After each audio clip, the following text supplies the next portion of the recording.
What's up, guys? Welcome back to Pete's Carport and welcome back to the 1985 190E Euro Spec 2.0. Today we're going to be jumping into changing out the oil. So if you didn't join us last time, we went ahead and changed the differential fluid out. I got set up to change out the manual transmission fluid, which ironically calls for automatic transmission fluid, and we ended up getting the Dexron 4. So we could have gotten the 3, but we went with the 4 because it's really just an upgraded version of the 3 and it's backwards compatible. So we'll be doing that on another episode. I'm waiting for a tool to come in that's going to help me remove the fill plug, and I don't want to try to wedge another tool in there. I've already had some issues and I'll talk about that in that video. But this is a very easy car to change the oil. Your oil filter is right up here. Unfortunately, they used a Fram. Your dipstick's right here. The great thing about this car, it sat for a long time, but extremely clean oil.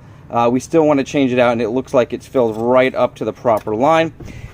Other good news is the way that I have it jacked up, I'm able to fit an entire 5-gallon bucket right up underneath where your oil pan is. It's a very small oil pan right there, and there's just a nut on there. I've got to go figure out what millimeter. You're going to remove that nut, allow the oil to drain fully out. I'm going to kind of see where the level is so I have a better idea of how much oil to put in, because they only had specs for the 2.3 liter at the local auto parts store and I don't have a manual. So I'm going to kind of use the amount that comes out as the estimate of how much goes in, and then I'll drop it down, start it up, and we'll make sure that it's at the right level. I also kind of had to guess on the filter, but from what I was able to find on research is it's pretty much the same. When I look at this filter online, it's for a 2.3 liter 190E, and I think that's the filter that I snagged up. So I'm going to go ahead and make sure I've got the right filter. If not, we'll go down and get the proper filter, because they're pretty common and most of the stores have them or can get them next day. So let's get set up. I'm going to put my bucket down there. I'm going to find out what size bolt that is, and we're going to go ahead and drain the oil out of this. Okay, guys, this is towards the front of the car. This is your oil pan. It's actually quite small. It's a 13 millimeter nut. When you take that nut out, you're going to want to make sure to put a new crush washer or some sort of gasket material to make sure you don't have any further leaks from there. And the good thing is this car doesn't seem to have any leaks, so we shouldn't have any issues. So you want to make sure you go ahead and get a nice snug grip on it. Get this nut to loosen up. It shouldn't be really hard to take off.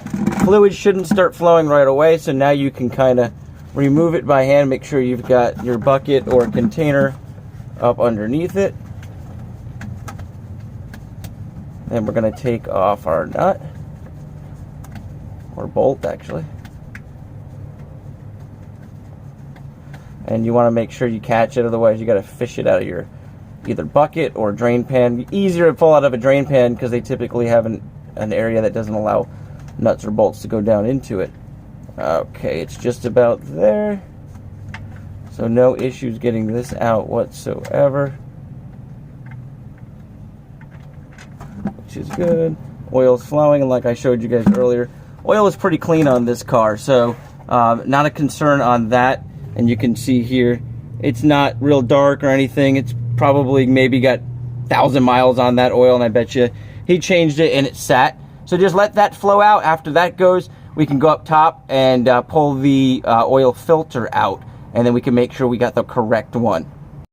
Okay, guys, quick fill-in. So the bolt that comes out, I did a little research, does not need a crush washer. The way that they designed it, it's kind of flared. Also, the torque spec for this is only 5 foot-pounds, so when you put it back in, you don't need to tighten it real tight. It just needs to be snug, and you've always heard that, because the last thing you want to do is strip either the bolt out or strip out the actual hole that goes into the pan, because they are not a real hard metal. So with that out of the way, you're going to basically want to clean this all down. Once your drain stops flowing, you're going to put this back in.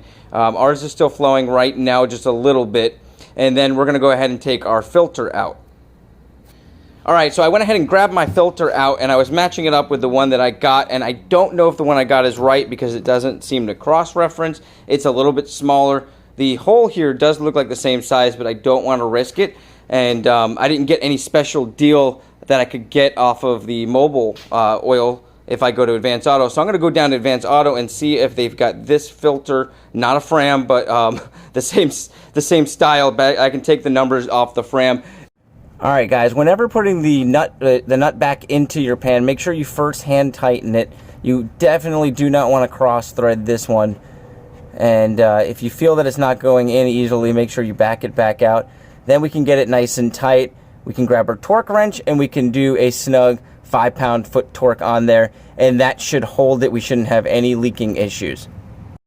Okay guys, so I'm going to do a little testing here just because this is the first time I've changed this oil, and like I said earlier, they only had the 2.3 liter, and I just want to make sure I'm not going to add too much or too little oil to the car, and of course I'm going to adjust it once I get it down on a level surface.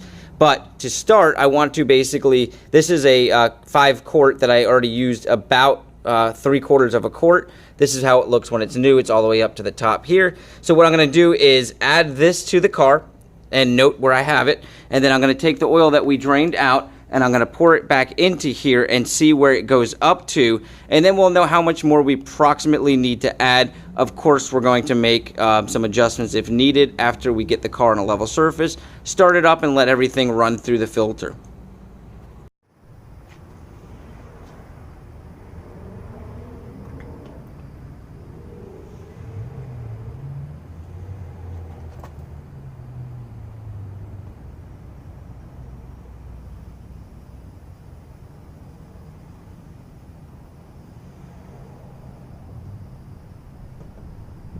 Okay guys, so this method worked really awesome. As you can see, there's a little bit more. So our original oil was right around here, so a little bit more. So I'm just going to add a hair more of the full quart that I have here.